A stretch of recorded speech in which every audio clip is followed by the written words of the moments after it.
दुनिया में हड़कंप मच गया। जी हां, सीज फायर से महज कुछ ही घंटे पहले इजराइल ने गाजा पट्टी में हमास के ठिकानों पर खौफनाक जोरदार हमला कर दिया और खबर यह सामने आ रही है कि इस हमले में 200 से ज्यादा लोगों की जिंदगी मौत में तब्दील तक हो चुकी है। कहा तो यहां तक जा रहा है कि इजराइल ने सीज फायर डील की आड़ में हमास को धोखा देकर यह हमला किया, जिसमें हमास के टॉप कमांडर और लड़ाके अपनी जान गंवा चुके हैं।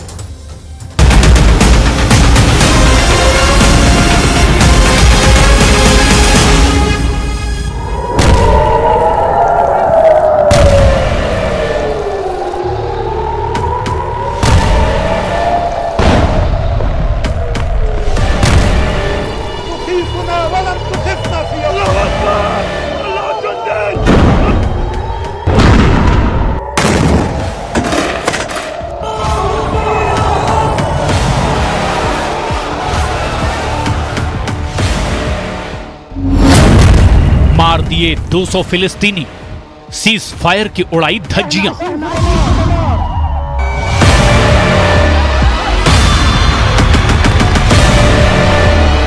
तेईस नवंबर 2023 से हमास और इजराइल के बीच सीज फायर लागू होना था, लेकिन गाजा में इजरायली सेना ने इतना भीषण हमला किया है कि देखते ही देखते 200 से ज्यादा फिलिस्तीनी इजरायली सेना के हमले में मार दिए गए हैं।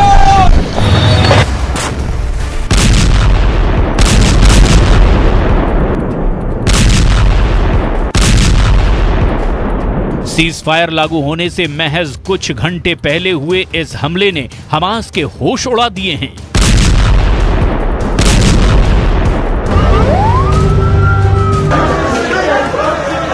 मिडिल ईस्ट की मीडिया के मुताबिक सीज फायर लागू होने से ठीक पहले हुए इस हमले ने अरब और मुस्लिम देशों में हड़कंप मचा दिया है,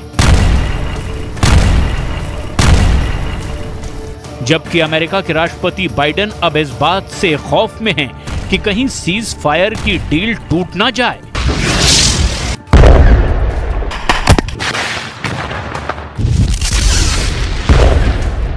हम आपको सीज फायर डील के दौरान हुए इस हमले की वो इनसाइड स्टोरी बताने जा रहे हैं जिसे जानकर आप हैरान रह जाएंगे,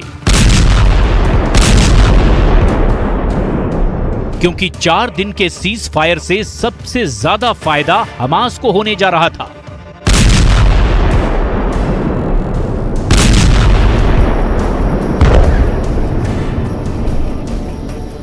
लेकिन इजराइल की आईडीएफ ने गाजा में बड़ा हमला करके हमास को सीज फायर के जाल में फंसाकर मारना शुरू कर दिया है। हम आपको ये भी बताएंगे कि क्यों हमास का लादेन दक्षिणी गाजा को इजरायली हमलों से बचाने की कोशिश में जुटा है, जिसके मंसूबों पर अब इजराइल ने पानी फेर दिया है।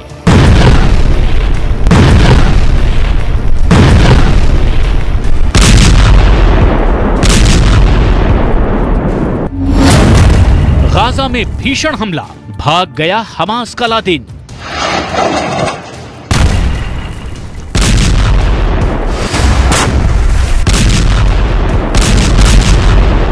हम आपको बताने जा रहे हैं कि पिछले 24 घंटे में इजरायली सेना ने गाजा में कहां-कहां हमले किए हैं, जिसकी वजह से 200 से ज्यादा फिलिस्तीनी मारे जा चुके हैं।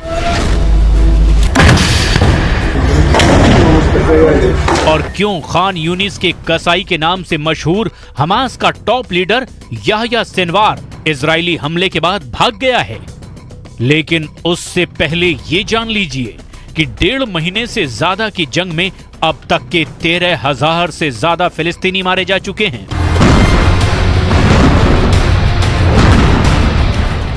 पैंतालीस 45,000 हमास लड़ाकों में से 10,000 से ज्यादा हमास लड़ाके मारे जा चुके हैं।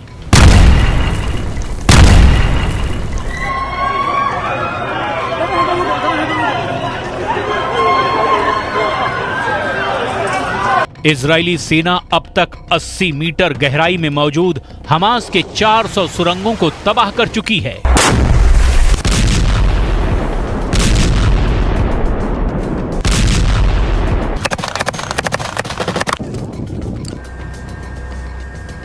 जबकि हॉस्पिटल, मस्जिदों, स्कूलों, और रिहायशी इमारतों के नीचे बनी 300 से ज्यादा सुरंगों को आईडीएफ ने बम लगाकर उड़ा दिया है। अब आप ये जान लीजिए कि पिछले 24 घंटे में ऐसा आखिर क्या हुआ कि इजराइल ने सीज फायर के डील के दौरान फिलिस्तीन के 200 लोगों को मार दिया। मिडिल ईस्ट की मीडिया के दावों के मुताबिक इजरायली सेना के लड़ाकू विमानों, ड्रोन और मिसाइल हमलों ने गाजा में भारी तबाही पिछले 24 घंटे में मचाई है। इजराइल की जबरदस्त बमबारी में पिछले 18 घंटे में 80 लोग मारे गए हैं, जिनमें ज्यादातर महिलाएं और बच्चे हैं। स्थानीय मीडिया के दावों के मुताबिक इजरायली सेना ने गाजा में घरों, इमारतों और आवासीय इलाकों को बुरी तरह से तबाह किया है। इजरायली लड़ाकू विमानों ने आधी रात के तुरंत बाद गाजा पट्टी में आवासीय घरों को निशाना बनाया, जिसमें 41 लोगों की मौत हो गई और दर्जनों घायल हो गए। कई लोग अभी भी लापता हैं। माना जा रहा है कि कई दर्जन लोग मलबे में दबे हुए हैं।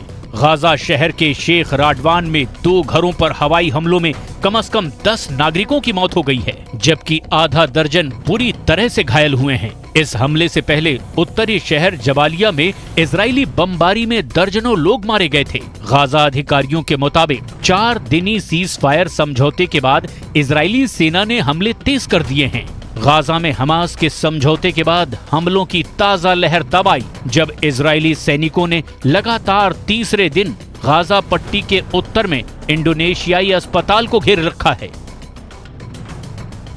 Israel is at war with Hamas. This is a war that we did not start and we did not seek. An operational pause for release of hostages does not change it. Israel is still at war with Hamas, and we are committed achieving our goals. Defeat Hamas and bring all our hostages home.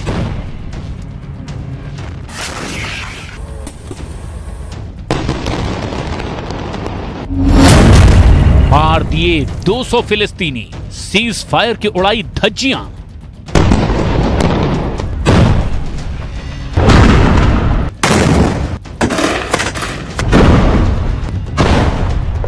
अब सवाल ये उठता है कि अगर Israel cease fire deal के दौरान भी हमले लगातार तेज कर रहा है, तो फिर ये सीज फायर लागू कैसे होगा?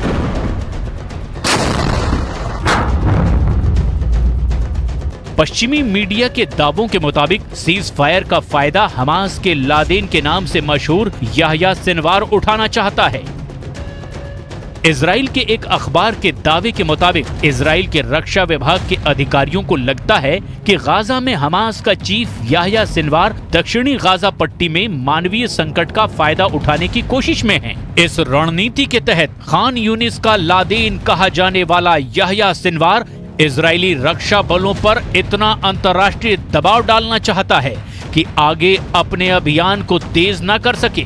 खान यूनिस ही सिनवार का मुख्य कमांड सेंटर है और माना जा रहा है कि दबाव में इजरायली सेना अपेक्षाकृत सीमित ऑपरेशन के लिए तैयार हो सकती है, जिससे हमास को कोई खास नुकसान नहीं होगा। इजरायली अफसरों का मानना है कि सिनवार युद्ध विराम के बाद जमीनी अभियानों को फिर से शुरू करने में देरी करने की योजना बनाने में जोर शोर से जुटा है।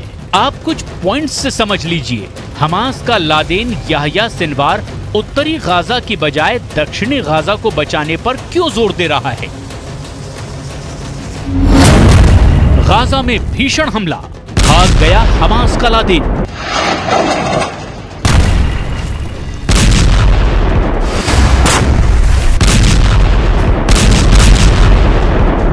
उत्तरी गाजा में हमास का कंट्रोल खत्म हो चुका है।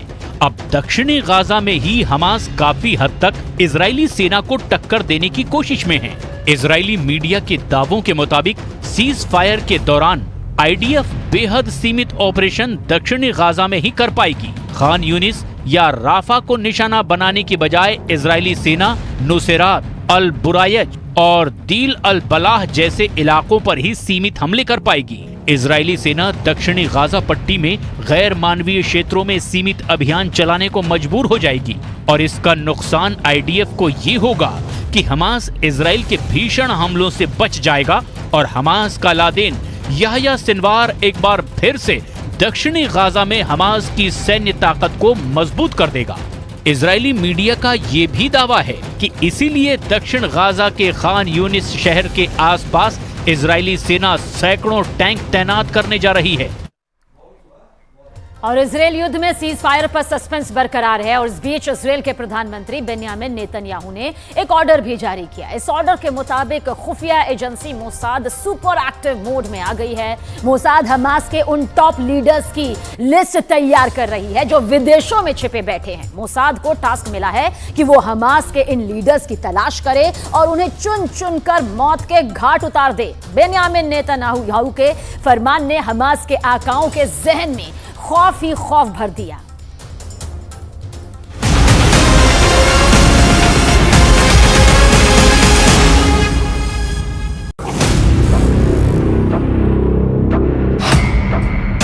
Number 1 Ismail Haniyeh,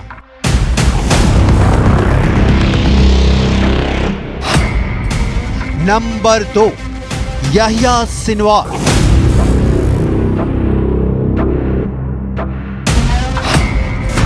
number 3 Mohammed दईफ,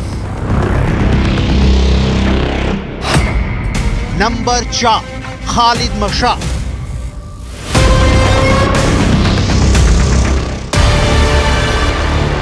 Hamas के इन नेताओं की मौत का काउंटडाउन मोसाद नोट कर रही है।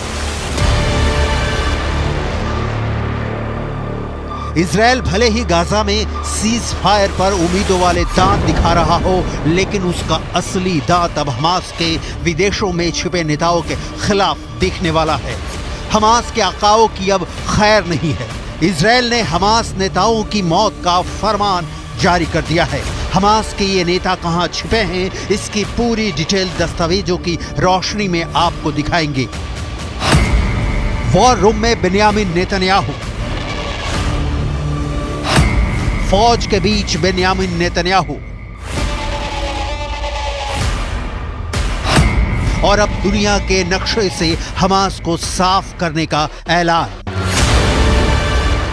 רק לגבי השאלה של אלה שמחוץ לקטר, יותר נכון אלה שמחוץ לרצועה, מבחינתנו כל אנשי חמאס הם בני מוות. बेन्यामिन नेतन्याहू का एक्शन और नेतन्याहू के तेवर दोनों देखकर इजरायल युद्ध में सीज फायर की मंशा पर सवाल उठने लगे हैं। जिस लेवल पर इजरायल ने गाजा में बर्बादी की स्क्रिप्ट रेडी की है, उसके कंप्लीट होने तक नेतन्याहू रुकने वाले नहीं हैं। इजरायल के प्रधानमंत्री ने हमास के खिलाफ नया ऑर्डर जारी किया है।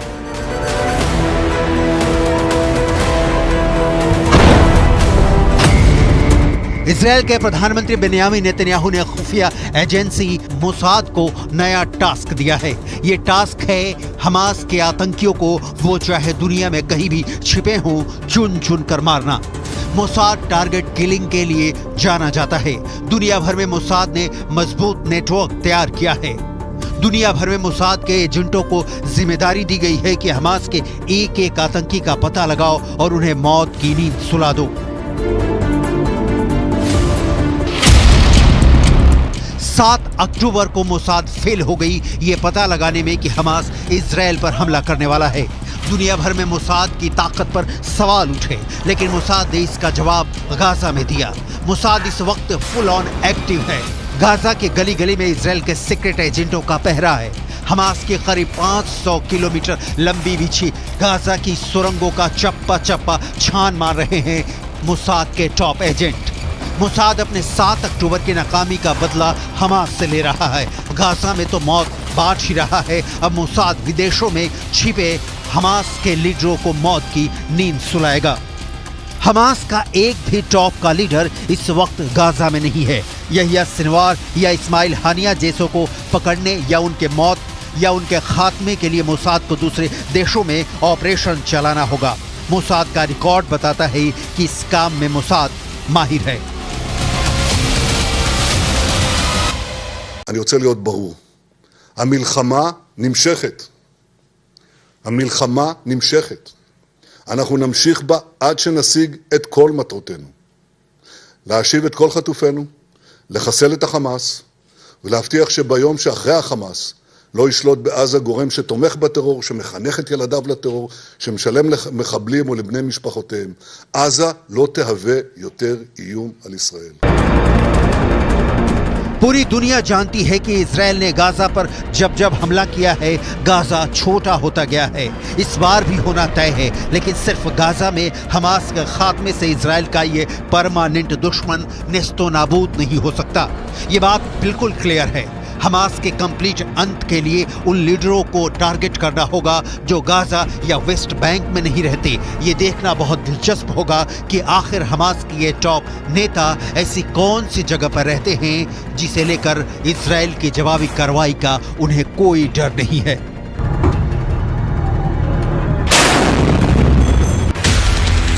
कतर की राजधानी दोहा में, मिस्र की राजधानी काहिरा में, ईरान की राजधानी तेहरान में, तुर्की के इस्तांबुल में इस्माइल हानिया और उसके बेटे के पास तुर्की का पासपोर्ट है।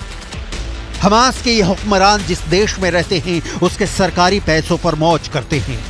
कतर में अमीरों से मिलकर हमास के लिए फंडिंग जुटाते हैं। इन पैसों का ज्यादातर हमास के टॉप लीडरशिप अपने ऐशो आराम पर खर्च करती है। लिहाजा मोसाद के लिए इन हमास नेताओं को पकड़ना या मारना मोसाद के लिए आसान टास्क नहीं है, क्योंकि हमास के टॉप नेता गाजा के किसी एक घर में मौजूद हों तो इजराइल को उसे खंडहर बनाने में एक पल की भी देर नहीं लगेगी।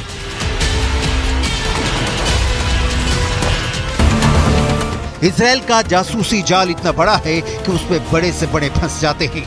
मोसाद की जासूसी की सफलता की कहानियां विश्व इतिहास में भरी पड़ी है। मोसाद ने सालों दशकों में जो कारनामा किया है उसे एक बार फिर दोहराने का वक्त आ गया है। मोसाद ने इसके लिए कितनी बड़ी प्लानिंग की है इसके डिटेल आपको दिखाएंगे। उसके पहले मोसाद के बारे में कुछ बेहद जरूरी डिटेल देख लेते हैं।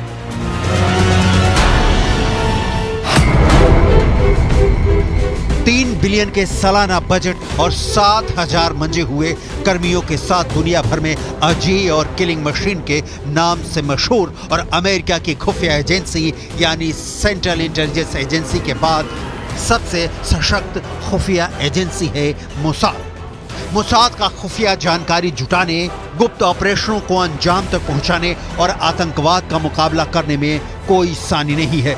मोसाद का विशाल जासूसी नेटवर्क न सिर्फ आतंकियों के आकाओं की गतिविधियों के बारे में गहन जानकारी देता है, बल्कि जरूरत पड़ने पर उनकी हत्याओं को अंजाम देने में भी नहीं चूकते।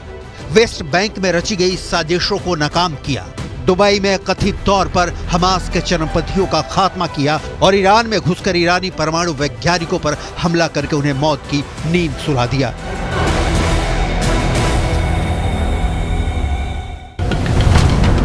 बेन्यामीन नेतन्याहू को मोसाद पर पूरा भरोसा है। मोसाद इस भरोसे पर खरा भी उतरता है, लेकिन मोसाद कैसे हमास के नेताओं को खत्म करेगा, क्योंकि जहां वो हैं वहां की सरकार उनके साथ है, ये एक बड़ा सवाल है। लिहाजा आपको मोसाद के उस डिवीजन के बारे में जरूर जानना चाहिए जो टारगेट किलिंग का मास्टर है। स्पेशल ऑपरेशन डिवीजन, जिसे कि मेत्सादा के नाम से भी जाना जाता है, अत्यधिक संवेदनशील हत्याएं, तोड़फोड़, अर्धसैनिक और मनोवैज्ञानिक युद्ध जैसे अभियान चलाता है। इसका LAP यानी लोहामा साइक्लोगिट विभाग मनोवैज्ञानिक युद्ध, प्रोपेगेंडा वगैरह के लिए जिम्मेदार होता है। इजराइल का अस्तित्व उसके संघर्षों में, उसकी लड़ाई की ताकत में, उसके जासूसी नेटवर्किंग के कारण है। इनमें से एक भी तंत्र फेल होने पर 7 अक्टूबर की तरह क्रूर हमला होता है। मोसाद 7 अक्टूबर से पहले ईरान मिशन पर था, लेकिन अब मोसाद क्या, पूरे इजराइल का एक ही मकसद है, हमास का सफाया। इस सफाये के काम में मोसाद के इशारे पर ही एक और खूंखार इजरायली यूनिट को लगाया गया है। इजरायली सेना इस वक्त 2 मोर्चे पर भीषण जंग लड़ रही है। एक तरफ हमास के लड़ाकों का सफाया कर रही है, तो वहीं दूसरी तरफ लेबनान में घुसकर हिजबुल्लाह लड़ाकों को चुन चुन कर मार रही है, उनका खात्मा कर रही है। इजरायल ने महज 24 घंटे के अंदर हिजबुल्लाह के वरिष्ठ सांसद के बेटे को हवाई हमले में मार डाला। अब्बास राद को उस वक्त हवाई हमले में ढेर कर दिया गया, मार दिया गया, जब वो हिजबुल्लाह के ठिकाने से इजरायली सेना पर हमला करने जा रहा था।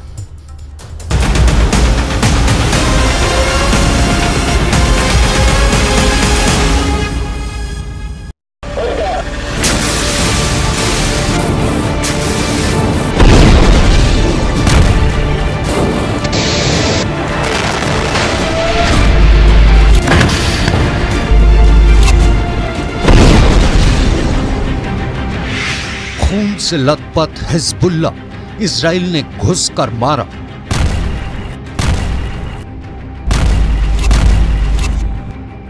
जिस वक्त पूरी दुनिया हमास और इजराइल के बीच सीज फायर की खबरों को समझने की कोशिश कर रही है, ठीक उसी वक्त इजरायली लड़ाकू विमानों ने लेबनान में घुसकर हिजबुल्ला लड़ाकों पर भीषण हवाई हमला किया है।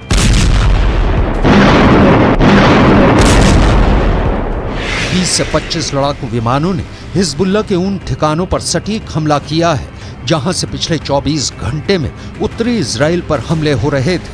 1.5 महीने से ज्यादा की जंग में भले ही गाजा पट्टी को इजरायली सेना ने रौंद दिया हो, लेकिन हमास का मरते दम तक साथ देने की कसम खाने वाले हिजबुल्ला ने हूथी विद्रोहियों के साथ मिलकर इजराइल को तबाह करने का ऐलान कर दिया है।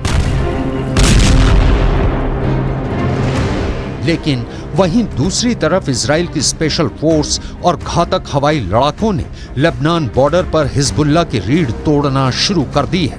अब आप ये जान लीजिए कि पिछले 24 घंटे में इजरायली वायुसेना ने हिजबुल्ला लड़ाकों को कितना नुकसान पहुंचाया है।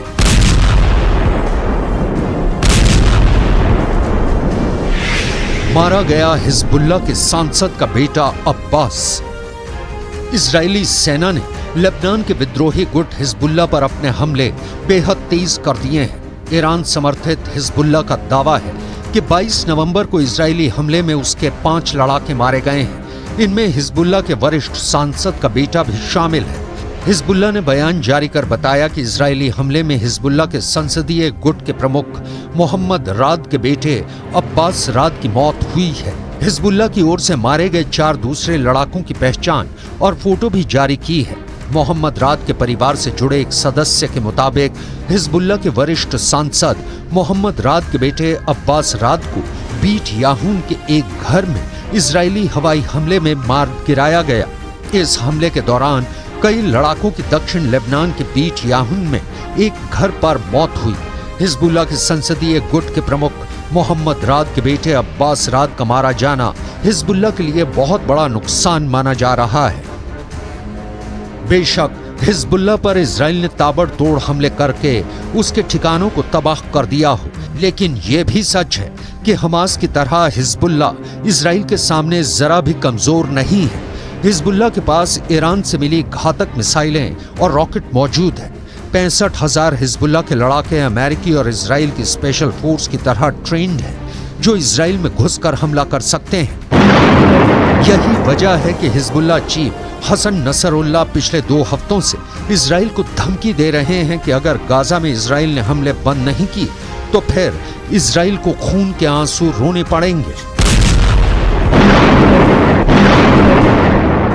शहदना फिल अय्याम अल क़लीला अल मादिया मौजा जदीदा मिन अत-तहदीदात मिन नेतन्याहू मिन गैलेंट मिन गैनेट्स मिन आखरीन बित्तिजाह लुबनान वसबबुहु हुवा इर्तिफाअ मुस्तवा अल क़लक़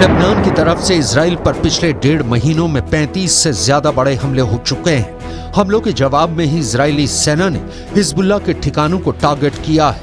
इजराइल के हमलों में हिजबुल्ला की टेररिस्ट सेल और तमाम इंफ्रास्ट्रक्चर तबाह हो गए। अब तक इजरायली हमले में लेबनान में 107 लोग मारे गए हैं। इनमें से 14 नागरिक हैं। अगर हम हिजबुल्ला के लड़ाकों की बात करें, इजराइल से जंग में अब तक हिजबुल्ला के 79 लड़ाके मारे जा चुके हैं। इसके अलावा इजराइल ने सीरिया में भी हिजबुल्ला के 7 लड़ाके मार दिए हैं।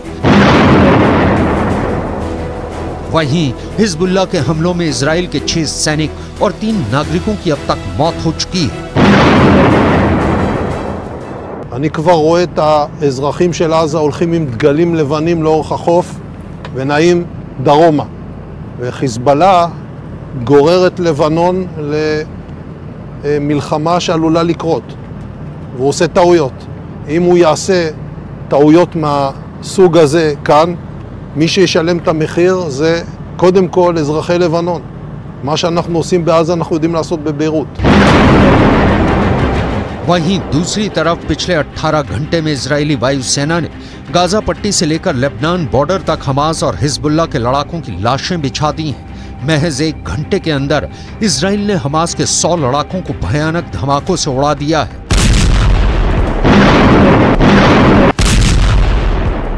वहीं दूसरी तरफ हिजबुल्लाह के लड़ाकों को इजराइल ने इस तरह से टारगेट करके मारा है कि मरने वाले हिजबुल्लाह लड़ाकों को अपने मरने का एहसास तक नहीं हो पाया। इजराइल की आईडीएफ ने जोरदार धमाकों से हमास और हिजबुल्लाह लड़ाकों के चीथड़े उड़ा दिए हैं। हिजबुल्लाह के पास ऐसे रॉकेट हैं जो इजराइल के किसी भी हिस्से को टारगेट कर सकते हैं। इसका अपना एक सशस्त्र विंग है जिसमें 1 लाख से ज्यादा लड़ाके बताए जाते हैं। इसके अलावा हिजबुल्लाह के पास 1.5 लाख मिसाइल होने का दावा किया जाता है। हिजबुल्लाह लेबनान की सेना से भी ज्यादा ताकतवर है। इसके पास बैलिस्टिक मिसाइलें हैं। हिजबुल्लाह हमास से ज्यादा संगठित और ताकतवर है। हिजबुल्लाह के पास इजराइल से लड़ने का खूब तजुर्बा भी है। उसके पास सबसे घातक आत्मघाती दस्ते हैं। गुरिल्ला युद्ध में इसके लड़ाके माहिर बताए जाते हैं। लेबनान, ईरान और सीरिया, ये 3 देश तो इजराइल से खूनी बदला लेने पर उतारू हो चुके हैं। हिजबुल्लाह के साथ साथ हुती विद्रोही भी इजरायली सेना पर हमला करने लगे हैं। अब खबर आ रही है कि कई मुस्लिम देशों ने कहा है कि अगर इजराइल ने सीज फायर के दौरान भी हमले जारी रखे तो फिर दुनिया इजराइल की तबाही और बर्बादी की तस्वीरें देखेंगी। फिर ना तो इजराइल को अमेरिका बचा पाएगा और ना ही ब्रिटेन और जर्मनी।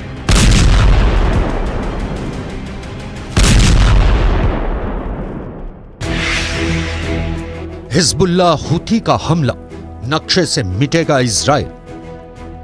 इधर ईरान इस्लाम के नाम पर मुस्लिम मुल्कों को इजराइल के खिलाफ युद्ध करने के लिए भड़का रहा है, लेकिन 62 साल के ईरान के राष्ट्रपति सैयद इब्राहिम रईसी ने तो साफ कह दिया है कि हमें ऊपर वाले के नाम पर इजराइल के क्रूर हमलों के खिलाफ एकजुट होना होगा और इजराइल के भीषण हमलों का जवाब देना होगा।